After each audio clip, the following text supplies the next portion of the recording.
Voilà, a priori, si j'en crois le retour que j'ai de mon écran, vous devez en principe me voir et surtout, j'espère, m'entendre. Alors que ce matin ici avec moi, Mathieu, merci à lui d'être là, ce qui me dépréoccupe de tout ce qui est technique et musique. On voit bien qu'on a déconfiné parce que nous sommes un temps soit peu, un tout petit peu moins nombreux que dimanche dernier, mais enfin tout le monde n'est pas encore là et je suis habitué personnellement à accueillir des gens même après le début du culte. Et je voudrais tout particulièrement, au-delà des salutations habituelles que je fais à celles et ceux qui nous font l'amitié de nous rejoindre pour ce culte diffusé depuis le temple de Levallois, je voudrais particulièrement souhaiter la bienvenue aux frères et sœurs de l'église de Rueil-Nanterre qui suivent aussi ce culte avec nous ce matin.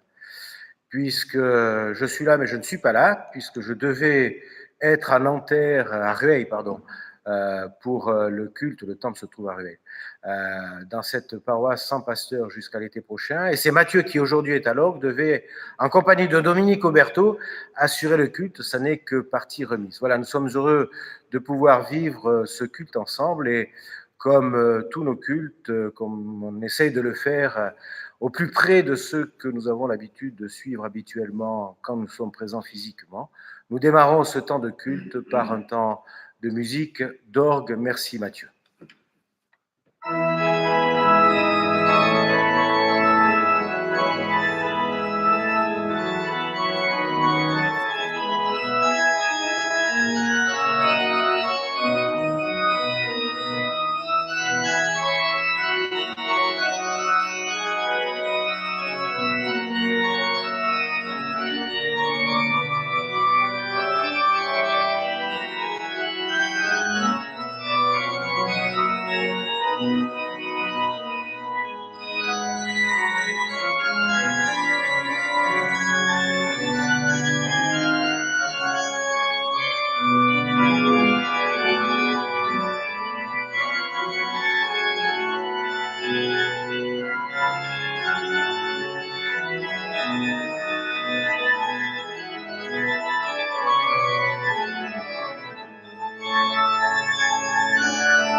J'ai ouvert la porte derrière moi parce que je me suis dit, en voyant la vidéo vide de présence, que c'était mieux d'avoir une porte ouverte dans une église qu'une porte fermée qui empêche les gens de rentrer, même si ce n'est que symbolique en ce moment. Je préfère ça et vous me direz ce que vous en pensez.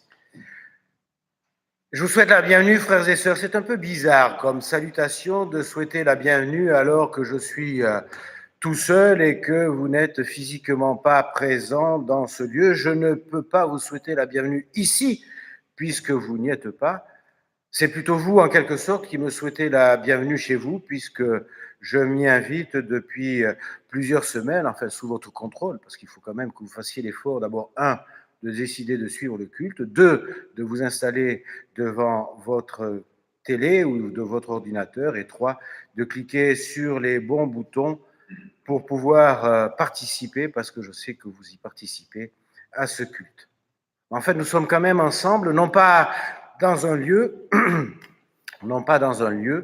mais dans un temps, un moment, et probablement que ceci a rendu les choses un peu plus intenses, en tout cas très différentes, par rapport à la manière dont nous vivons le culte habituellement, même si habituellement, comme je le disais à l'instant, le culte, il démarre non pas à 10h30 quand j'essaye d'y être à l'heure, mais il démarre dans la semaine, quand je décide d'y aller. Enfin, je parle pour vous.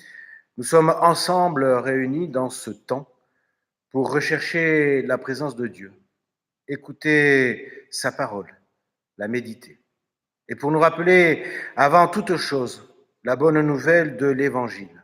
Alors oui, qui que vous soyez, où que vous soyez, et je sais que certains d'entre vous ne suivent habituellement pas un office religieux le dimanche matin, que certains d'entre vous sont géographiquement très éloignés de Levallois, mais qui que vous soyez, où que vous soyez, la grâce et la paix vous sont données de la part de Dieu notre Père et de Jésus-Christ, son Fils. Nous sommes pris dans un univers où les sollicitations sont nombreuses, où le déconfinement va nous permettre à nouveau d'acheter, de consommer, là où nous avions mis peut-être un ralentissement ces dernières semaines. De nombreuses sollicitations, nombreuses jusqu'aux idéologies qui se partagent le monde et s'arrachent les hommes. Dans cet univers-là, bousculé, ou plus exactement dans notre façon bousculée d'appréhender l'univers en ce moment, quelle place donnons-nous à la parole de Dieu? Quelle place faisons-nous à l'espérance de la venue de son royaume? Beaucoup de mutations, de changements, de turbulences affectent nos manières de croire en Dieu et d'annoncer Jésus-Christ aujourd'hui. Alors justement, à cause de cela, ou grâce à cela, nous méditerons le témoignage de ceux qui ont entendu, ceux qui l'avaient vu et connu. Vous voyez un peu déjà dans quelle cascade nous nous trouvons. Nous allons suivre le témoignage de Jean et de Pierre, les rédacteurs respectivement de l'évangile de Jean et de la lettre de Pierre. Aucun des deux n'a été un disciple de Jésus. Mais tous les deux ont entendu parler de Jésus par ceux qui l'avaient vu et qui l'avaient entendu. Et nous-mêmes ici, nous sommes ce matin, moi ici, vous chez vous, à l'autre bout de cette chaîne. Nous sommes reliés les uns aux autres, les uns par les autres, et nous allons en quelque sorte ce matin être reliés à Pierre, à Jean et aux disciples de Jésus. Ils nous livreront en quelque sorte leur propre expérience qui pourra inspirer la nôtre. Ils seront pour nous ce matin des appuis pour trouver la source de notre foi et de notre vie d'Église, cette source pour nous y désaltérer qu'est la parole de Dieu. Oui, Seigneur, par toute la terre, ta parole vient à la rencontre des hommes et des femmes, et elle les interpelle au plus profond d'eux-mêmes. Par toute la terre, ta parole accompagne les hommes et les femmes.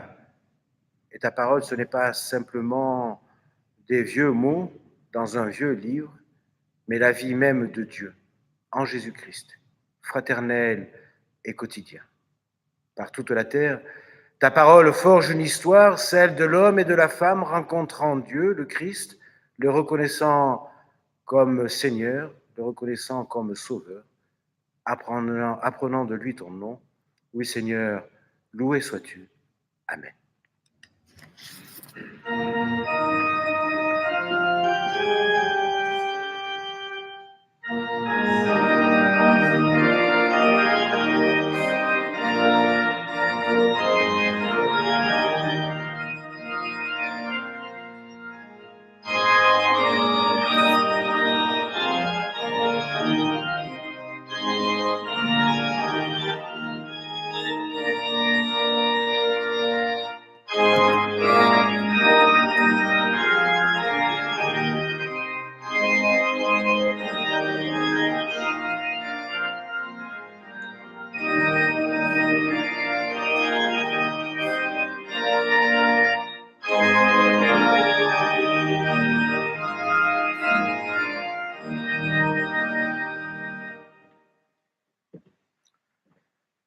Je vous invite à la prière. Seigneur, ton esprit de vérité nous précède en pleine vie, mais nous regardons mal et nous ne te reconnaissons pas sur le visage des hommes et des femmes. Ton esprit de liberté nous précède en pleine vie, mais nous ne partageons pas assez la révolte légitime des humains. Ton esprit de tendresse nous précède en pleine vie, mais nous ne comprenons pas assez les amours et les joies des hommes et des femmes de ce monde. Alors Seigneur, prends pitié de nous. Et nous te demandons ton pardon parce que nous sommes trop patients, que notre patience est souvent vide d'attente, de passion, d'espérance. Nous sommes patients à supporter ce que toi, tu n'aurais pas supporté. Patients à écouter ce que tu aurais refusé d'entendre. Patients à refaire et à refaire ce que tu aurais refusé de faire.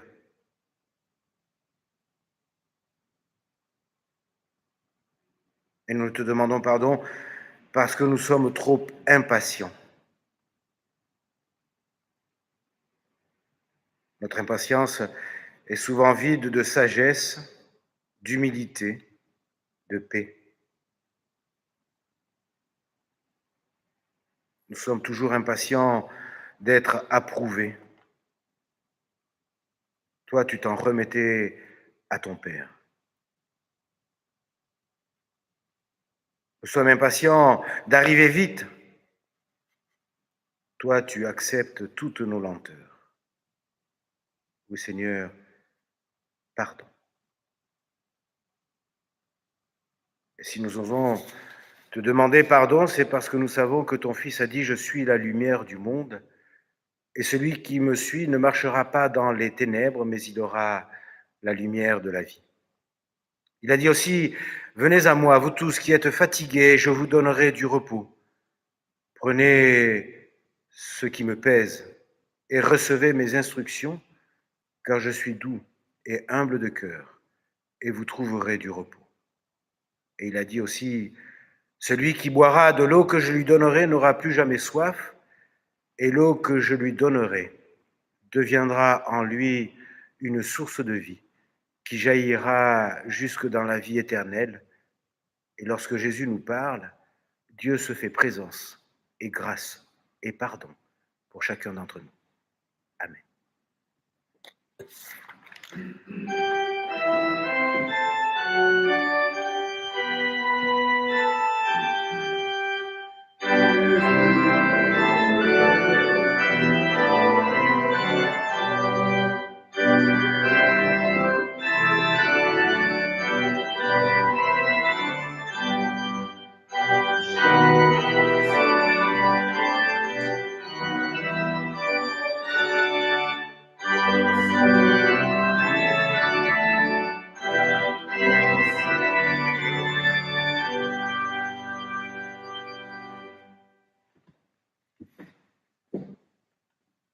Et c'est avec la traduction de la Bible, Parole de vie, que je vous invite à entendre le texte ou l'extrait du texte de l'Épître de Pierre qui était proposé dans les textes pour notre méditation de ce matin.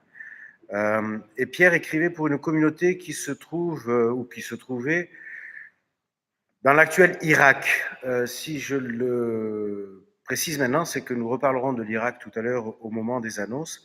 Et Pierre s'adresse à une communauté qui vit une existence compliquée parce que ça fait pas bien d'être chrétien à cette époque-là, déjà dans cette région-là. Reconnaissez dans vos cœurs que le Christ seul est saint. Il est votre Seigneur. Quand on vous demande pourquoi vous espérez, soyez toujours prêts à donner des explications. Mais faites-le avec douceur et respect, avec une conscience pure. Alors, lorsque des gens vous accusent faussement sur un point, quand ils vous insultent parce que vous vous conduisez en chrétien, ils seront couverts de honte.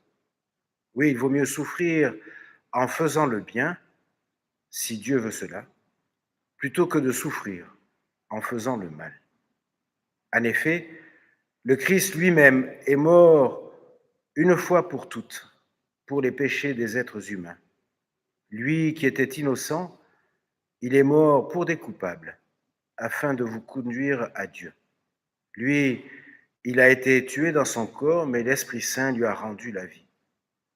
Mais Seigneur, au moment où nous allons ouvrir la Bible, par ton Esprit, dispose nos cœurs et nos intelligences, pour qu'à travers cette Bible, nous recevions la parole qui vient de toi, qu'elle puisse devenir la force de nos vies et nous rendre persévérants dans l'amour et dans le service.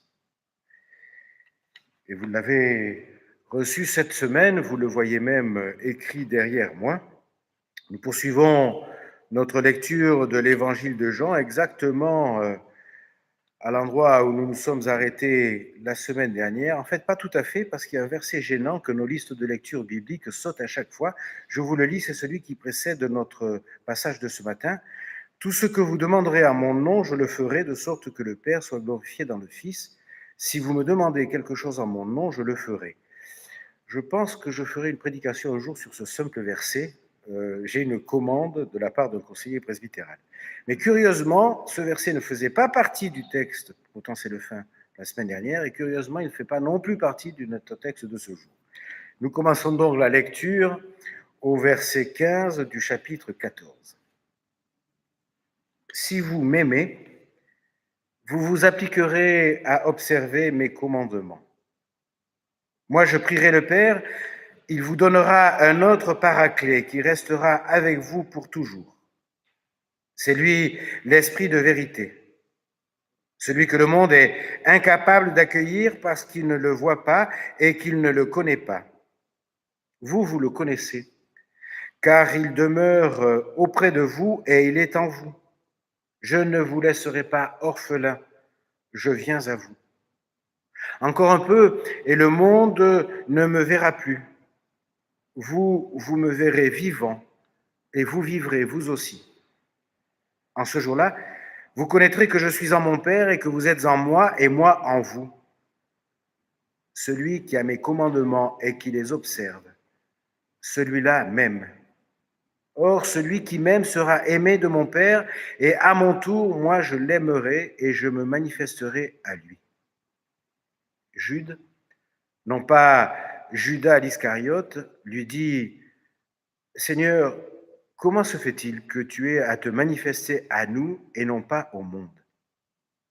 Jésus lui répondit « Si quelqu'un m'aime, il observe ma parole, et mon Père l'aimera. Nous viendrons à lui et nous établirons chez lui notre demeure. Celui qui ne m'aime pas n'observe pas mes paroles. Or, cette parole que vous entendez, elle n'est pas de moi, mais du Père qui m'a envoyé. Je vous ai dit ces choses, tandis que je demeurais auprès de vous. Le Paraclet, l'Esprit Saint que le Père enverra en mon nom, vous enseignera toutes choses et vous fera ressouvenir de tout ce que je vous ai dit. Seigneur, ton esprit est vérité, rends-nous saints par ta vérité. Amen.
Frères et sœurs, mesurez-vous à quel point l'assemblée que nous formons, parce que oui, j'ose le dire, nous formons une assemblée, moi ici, vous chez vous, vous autres ailleurs, mesurez-vous à quel point l'assemblée que nous formons est un miracle. Que vous-même, oui, êtes un miracle. Oh, non pas dans le sens d'extraordinaire ou d'incompréhensible, quoique j'ai parfois du mal à comprendre certains paroissiens, comme du reste certains paroissiens ont probablement du mal à me comprendre, mais plutôt dans le sens que l'évangéliste Jean donne à ce mot. Jean n'a jamais parlé de miracles dans son évangile, mais toujours de signes. Notre assemblée de ce matin est un signe. Chacun d'entre nous est un signe. Nous sommes un signe de quelque chose qui nous dépasse. Un signe, c'est toujours plus grand que soi. Un signe, ça sert à désigner, à renvoyer vers une autre réalité. Nous sommes le signe qui renvoie à quelque chose d'autre, ou plutôt à quelqu'un d'autre. Notre présence est le signe d'une autre présence, dont il faut donner des explications, nous dit la lettre de Pierre. Une autre traduction dira « il faut rendre compte de notre espérance ». Je vous l'accorde, ce n'est pas toujours évident de le faire. Rendre compte de notre espérance de ce royaume que nous sommes chargés d'annoncer, rendre compte de l'action de Dieu et de sa présence dans nos vies, alors que la plupart du temps, nous éprouvons plutôt son absence dans tous les sens du terme, que nous ne ressentons sa présence. Eh bien, il nous faut pourtant le faire, ça nous est demandé, mais il nous faut aussi nous y faire et même nous y habituer. C'est cette idée-là qui sous-tend tout le discours de l'évangile de Jean, de l'évangéliste, à direction pour la communauté à laquelle il s'adresse. C'est une communauté de la deuxième, peut-être même déjà de la troisième génération de chrétiens. Les choses ne sont pas faciles, il faut durer. Le retour du Christ annoncé par les premiers témoins, les visuels en quelque sorte, rajouté par l'insistance de l'apôtre Paul qui était convaincu qu'il assisterait au retour du Christ de son vivant, ce retour se fait quelque peu attendre, alors il faut durer. Alors Jean met en scène en quelque sorte dans son évangile une exhortation, une pédagogie de combat, de soutien, de renfort pour les disciples. Dans cet évangile, il va essayer de faire comprendre aux disciples comment et pourquoi Jésus ne doit plus être là. Et pourtant, comment il continuera encore à être présent. Jean fait dire à Jésus dans cet évangile, dans son évangile, et c'est dans le seul endroit qu'on le trouvera dans le Nouveau Testament, Jean fait dire à Jésus, il est bon pour vous que je m'en aille. Tout au long de ces passages d'évangile, depuis en fait le lavement des pieds, depuis que Jean nous a indiqué que Judas était sorti pour déjà le trahir, tout au long de ces passages de l'évangile, Jean nous prépare au départ de Jésus. Jeudi prochain culte, 10h30, jeudi, sera celui de l'ascension. Si ça, ce n'est pas un départ, je ne sais pas ce qu'est un départ. Puis dans quelque temps encore, Pentecôte, la fête de l'Esprit. Pour le dire vite, nous y reviendrons. Il faut s'y préparer, il faut s'y faire en quelque sorte, comme je viens de le dire. Si j'osais, je dirais qu'il faut accepter de porter le deuil de Jésus. Drôle de coup. Après le désespoir des disciples au moment de la crucifixion, et l'immense joie décrite aussi au moment de la résurrection, voilà qu'ils sont mis en situation de devoir encore à nouveau se faire à l'absence. Et entre le départ définitif de Jésus, malgré la résurrection ou à cause d'elle, et la venue de l'Esprit annoncée, il y a un trou, un vide, une absence. Il ne faut pas le passer sous silence et justement Jésus en parle. Pas plus qu'il n'avait fait l'impasse sur sa mort, il ne veut tricher sur cette absence. Et les paroles qu'il laisse à ses disciples sont là pour les y préparer. Il faut que les disciples prennent au sérieux cette absence, cet enlèvement d'auprès des siens. Jésus est mort, il est parti. En fait, nous en sommes exactement là, il est absent.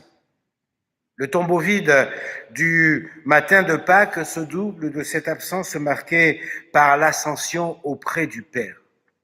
Le tombeau vide du matin de Pâques se double de cette absence marquée par l'ascension auprès du Père. Nous y reviendrons jeudi. Pas de reste, pas de relique, pas de lieu sacré où se réunir, et c'est tant mieux, nous le savons. Peut-être plus particulièrement nous, protestants, tellement méfiants, à juste titre, à l'égard des reliques, de tous ces restes sacrés à adorer, à l'égard de tout ce qui peut faire glisser, déraper le rituel vers le magique et le superstitieux. Mais alors comment, dans ces conditions, nous faut-il comprendre ce que nous avons entendu et accepté, je l'espère, la semaine dernière? Je suis le chemin, la vérité et la vie. Comment alors, dans ces conditions, comprendre ce que nous entendons aujourd'hui, à savoir que Jésus va disparaître? Peut-être, frères et sœurs, en acceptant, parce que ce n'est pas forcément évident, en acceptant de comprendre qu'il en va de Jésus comme de tout mortel dont il a partagé le destin. En comprenant que la mort de Jésus est aussi marquée par la déchirure de l'absence et que la résurrection et l'ascension ne contredisent pas cela, mais que, au contraire, que chacun des deux événements redouble cette séparation.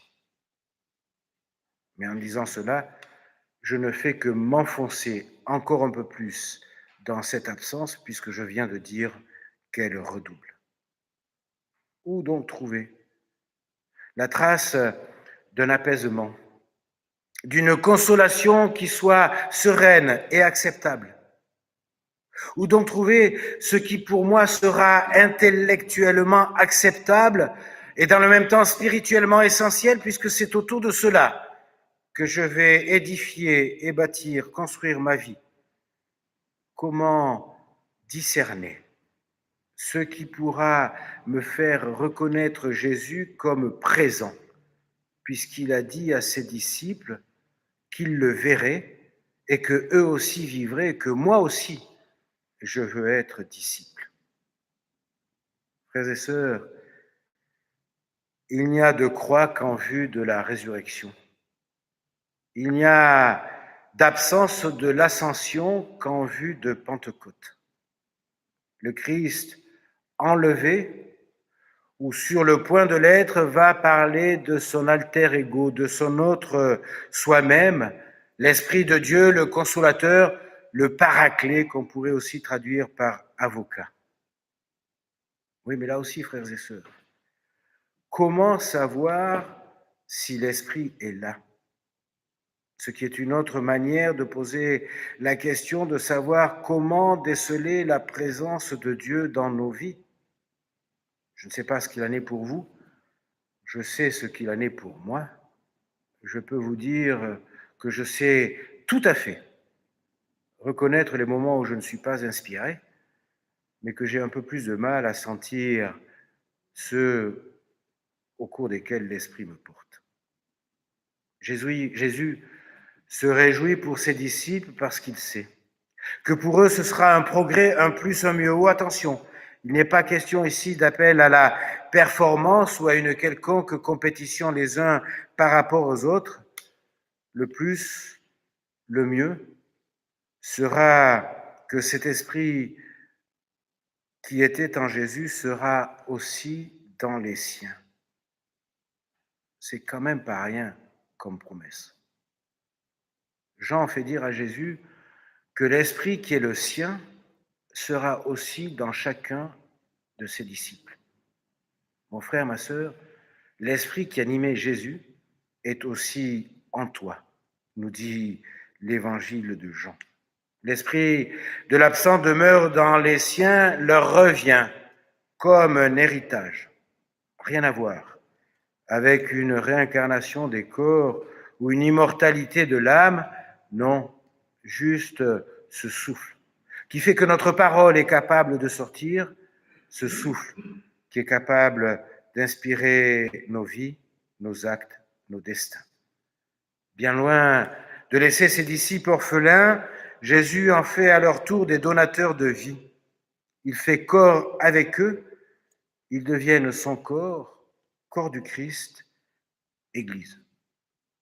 Alors, alors oui, peut-être que là, il m'est donné d'entrevoir, il m'est donné de comprendre. Finalement, si j'y réfléchis un peu, il y a aujourd'hui, au XXIe siècle, beaucoup plus de foi qu'au temps de Jésus. Finalement, il a assez peu convaincu de gens. Il a gardé très peu de fidèles. Il a même été abandonné et trahi pour ses plus proches. Aujourd'hui, il a infiniment plus de disciples. Aujourd'hui, il y a beaucoup plus de monde autour de lui dans une ville d'importance moyenne qu'il n'en a jamais eu autour de lui. Et pourtant, on avait cru pouvoir casser ce mouvement en l'exécutant bassement il y a plus de 2000 ans. Alors peut-être que nous pouvons réentendre cette parole pour nous aujourd'hui. La réentendre, l'intérioriser, lui laisser faire son chemin, sa trace dans nos existences. Je prierai le Père, il vous donnera un autre consolateur. Oui, amis frères et sœurs, il ne nous faut pas moins que cela, pas moins que cette promesse pour comprendre que Dieu a inventé un remède à la mesure de notre inconstance, de notre lenteur à croire, de notre dureté de cœur et d'esprit. Je faisais allusion tout à l'heure au côté foncièrement humain de cette absence de Jésus. Et c'est vrai que tout travail de deuil passe aussi par l'accueil du souvenir, de la mémoire de nos disparus, de ceux qui nous ont précédés dans la vie et dans la mort. Il peut nous être donné de le faire en toute connaissance et surtout en toute reconnaissance, en toute lucidité. Nous transfigurons ce qu'ils furent, firent et vécurent. Nous partageons avec d'autres ce que nous avons compris de leur héritage de foi, d'espérance, d'amour. C'est, je crois, une façon de vivre ce que l'on appelle la communion des saints, dont le secret et en même temps le moteur est justement l'amour, puisqu'on continue à aimer ceux qui ont disparu. Et cela, seul l'amour peut le percevoir et le recevoir. Alors, oui, Jésus peut partir tranquille. Son départ n'est pas un abandon. Son humanité ne disparaît que pour mieux se manifester en esprit et en vérité dans une nouvelle humanité dont chacun d'entre nous fait partie. C'est ainsi que nous pouvons comprendre qu'il nous est donné de faire les œuvres de Jésus et même d'en faire de plus grandes, comme le dit aussi l'évangile de Jean, car il n'a que nos oreilles pour entendre le cri de nos frères et de nos sœurs, il n'a que nos yeux pour rayonner de présence en nos vies, que nos lèvres pour parler de lui aux humains d'aujourd'hui, que nos énergies pour accompagner les autres sur le chemin qu'il est. Il n'a que notre aide pour mettre les hommes et les femmes de notre temps à ses côtés à lui. Frères et sœurs, nous sommes son dernier, son ultime message en parole et en acte. Voilà pourquoi notre assemblée est un miracle. Voilà pourquoi chacun et chacune d'entre nous est un miracle. Amen.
Le texte de la confession de foi, et je précise pour les amis de Rueil et de Nanterre qui nous ont rejoints ce matin que vous pouvez le faire en appuyant ou en cliquant sur le bouton plus qui doit se trouver sous la vidéo et vous aurez le texte de la confession de foi que je vais prononcer maintenant. Nous avons l'habitude à Levallois de dire la confession de foi tous ensemble à haute voix. Libre à vous de le faire chez vous, sachant que d'autres le font aussi. Je crois en Dieu le Père. Il nous donne l'esprit de vérité pour nous soutenir et nous faire marcher vers la vérité complète. Je crois en Jésus-Christ le Fils. Il demande au Père de nous donner l'esprit pour que nous gardions la parole de l'amour, même dans les contradictions de nos vies. Je crois en l'esprit de vérité. Il se tient aux côtés des croyants et les rend capables de témoigner de la foi, de l'espérance et de l'amour qui les anime. Je crois que l'Église est un lieu de liberté où les croyants se rassemblent pour partager la parole de Dieu dans la communion fraternelle. Amen.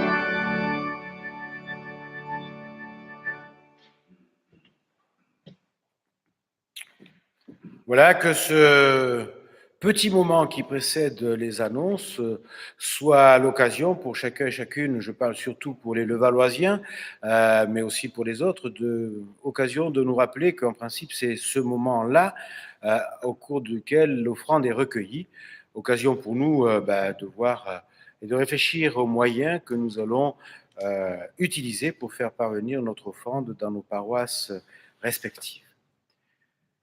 Quelques annonces. Nous n'avons toujours aucune information d'aucune sorte en ce qui concerne le jour de la reprise et de l'autorisation de reprise des cultes. La seule chose que nous sachions, et je tiens l'information du conseiller juridique de l'Église protestante unie, c'est que de toute façon, ce sera assez, pour ne pas dire très contraignant, et que rien ne sera possible avant le début juin. Nous étions en communion de foi, de prière avec tous les chrétiens du monde, puisque nous faisons le choix à Levallois de, chaque fois qu'il c'est possible, c'est-à-dire la plupart du temps, de suivre la liste des lectures bibliques qui est commune aussi avec l'Église catholique. Mais nous pouvons aussi faire preuve de pensée et de prière œcuménique, puisque l'œuvre d'Orient, qui s'intéresse et qui soutient les chrétiens en Irak, au Liban et en Syrie, organise ce jour une journée de prière internationale. La pandémie du Covid-19 a rajouté dans ces pays-là, particulièrement en Syrie, a rajouté l'horrible à l'effroyable. Bachar el-Assad profite de cette pandémie pour parquer tout ce qui pourrait ressembler de loin et de près à un opposant, et la situation est très très inquiétante. Et il est bon de prier pour eux, mais aussi de trouver les moyens nécessaires, que ce soit Amnesty International, l'Action des chrétiens pour l'abolition de la torture, pour faire remonter nos voix et nos soutiens. Les organisations non gouvernementales sont parfois un peu frileuses en ce qui concerne la liberté religieuse. Oui, ce Covid-19 a des conséquences effroyables dans ces pays-là.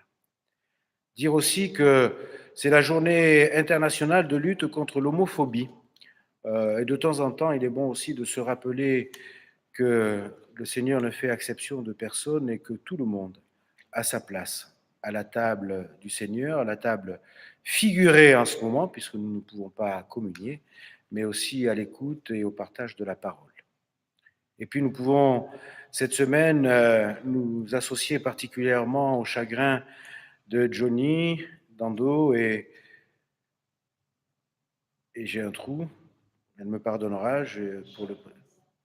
Mécha, merci, je ne suis pas seul, qui ont le triple ou quadruple deuil renforcé par le fait qu'ils ne pourront pas accompagner le cercueil de Mina à Madagascar, trop contraignant en termes de consignes sanitaires. Donc le cercueil de Mina partira mercredi et son inhumation aura lieu samedi prochain à Madagascar. Un moment de recueillement pourra réunir ceux et celles d'entre nous qui pourront se rendre à Magny, les hameaux, mais Johnny nous a envoyé une adresse ce mercredi au moment du départ du cercueil. Voilà, pardonnez mon émotion. Je vous invite à la prière. Nous marchons dans la vie avec nos questions et notre espérance, nos peurs et nos confiances, nos talents et nos faiblesses. Seigneur, tu nous connais,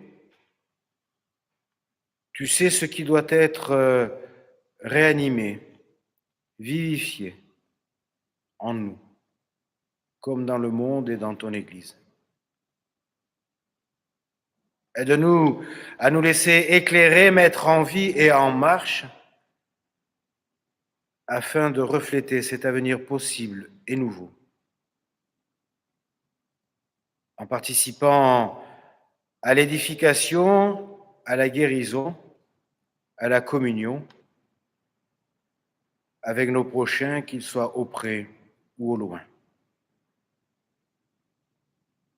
Sur ces chemins, ne nous laisse jamais oublier que nous sommes accompagnés et que nous recevons les forces pour nous permettre de continuer la route.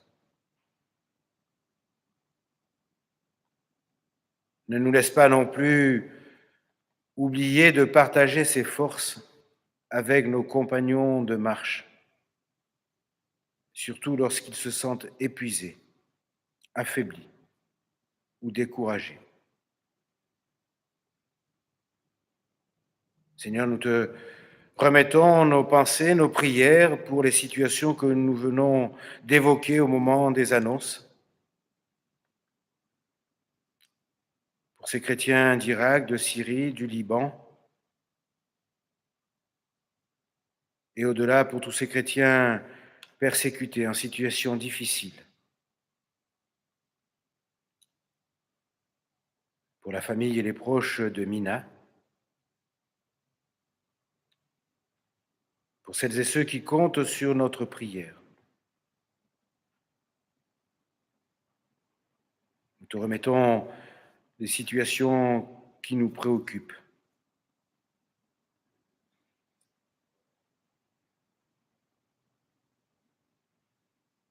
Et nous te demandons des cœurs attentifs, reconnaissants, disposés à te servir. Au nom de celui qui nous a appris à te dire, notre Père qui es aux cieux, que ton nom soit sanctifié, que ton règne vienne, que ta volonté soit faite sur la terre comme au ciel. Donne-nous aujourd'hui notre pain de ce jour. Pardonne-nous nos offenses, comme nous pardonnons aussi à ceux qui nous ont offensés. Et ne nous laisse pas entrer en tentation, mais délivre-nous du mal, car c'est à toi qu'appartiennent le règne, la puissance et la gloire pour les siècles des siècles. Amen. Et je vous invite à recevoir la bénédiction qui vient de la part du Seigneur. Que le Seigneur vous ouvre les chemins qui conduisent jusqu'à lui, qu'il vous accompagne tout au long de votre route, quels que soient vos déserts, vos tunnels, vos passages difficiles et compliqués, que son amour soutienne votre foi et qu'il vous aide à le servir dans votre vie de tous les jours et qu'il vous bénisse au nom du Père, du Fils et du Saint-Esprit. Amen.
Merci à Mathieu qui était à l'orgue, merci à vous d'avoir participé à ce culte. Je vous dis, si vous le souhaitez, si vous le pouvez, à jeudi prochain à 10h30. Bon dimanche.